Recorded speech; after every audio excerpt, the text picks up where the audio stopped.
G'day legends, welcome to another episode of Parts Unknown Melbourne. I've got my backpack today because we're in Melbourne CBD. I'm Moose.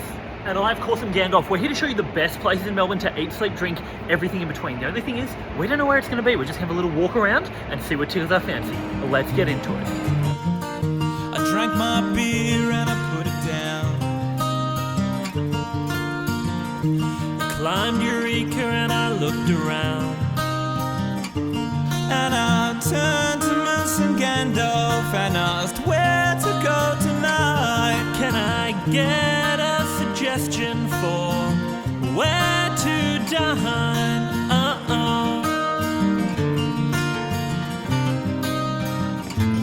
So watch Parts Unknown Melbourne, because they've built their life around you. Their views get lower, but the videos go longer. They're getting older too. Yes, they're getting older too.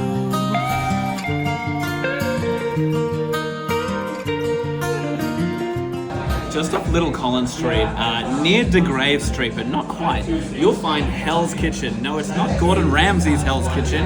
It's a upstairs wine bar slash pub, because you can buy food.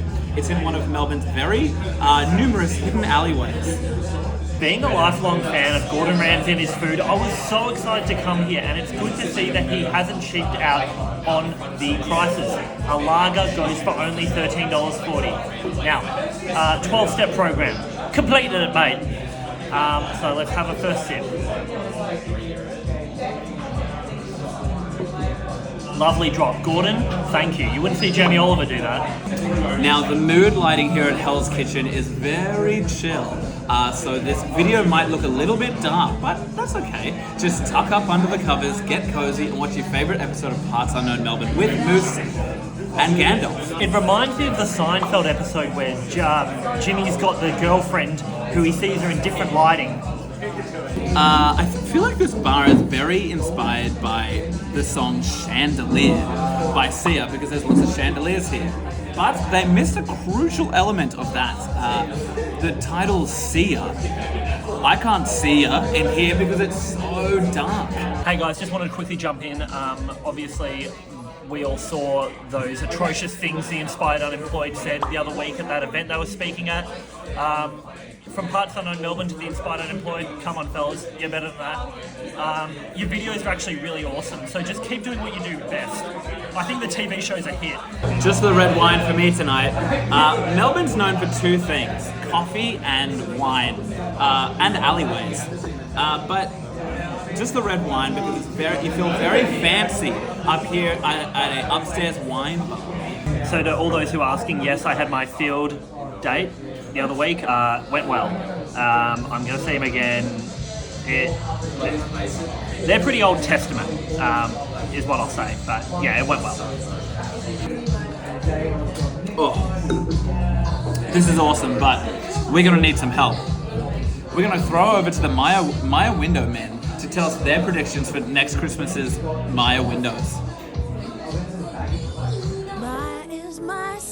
Thank you, Moose and Gandalf. Of course, I'm Billy. Hey guys, I'm Phineas. And I'm from the Maya Music Men. And we're here outside the Maya Music Windows. We are so excited for Christmas this year because it means that, like the last 49 years, we've got windows that are being decorated in the form of whatever we see fit in Melbourne. My tip of the day is the window is going to be based around the musical Cats. Meow! It's going to be a lot of cats around, and every time you walk past the Maya doors, you'll just hear memory all alone in the moonlight.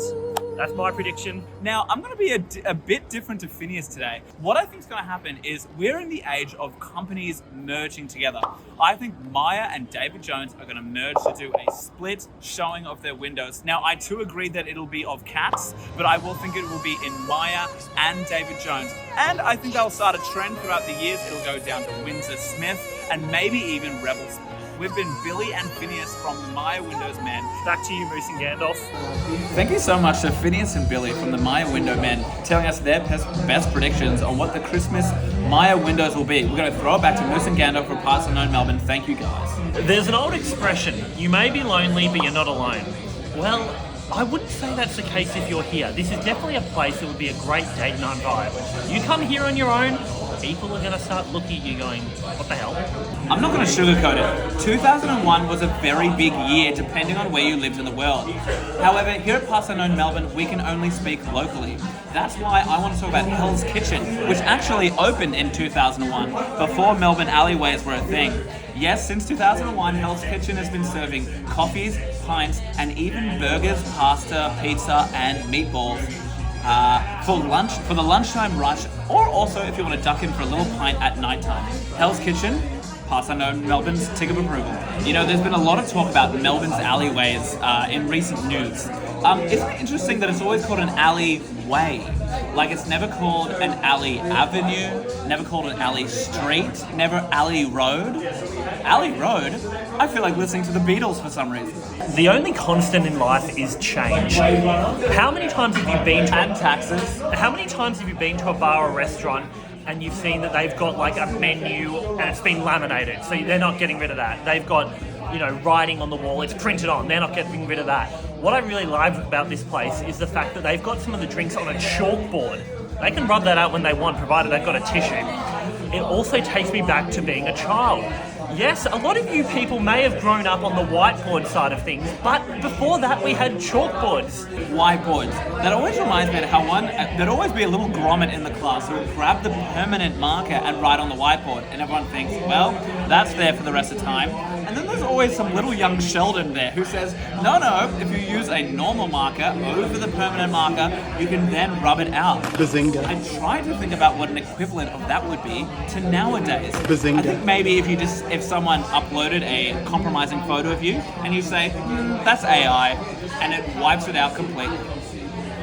Well, it's been one arousing night, but it's time for me to finish this beer, get to the Melbourne Comedy Fest, and enjoy what Melbourne has to offer. It's not all cafes and bars, although it mostly is. There's a lot going on. Make sure you support Melbourne as a community. Anyway, let's finish this. Down the hatch, the lager.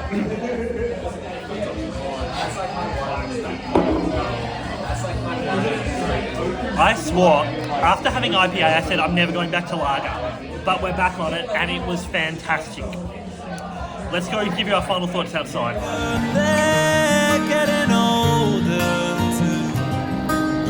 Legends, thank you so much for watching another classic episode of Parts Unknown Melbourne. In Melbourne CBD, Hell's Kitchen, you were amazing. I'm Moose. And I've been the Gandalf. Hell's Kitchen, you were just amazing. The beers, the drinks, all the alcohol was just sensational. We had a great time. I've been Gandalf. I'm going to go to the bathroom.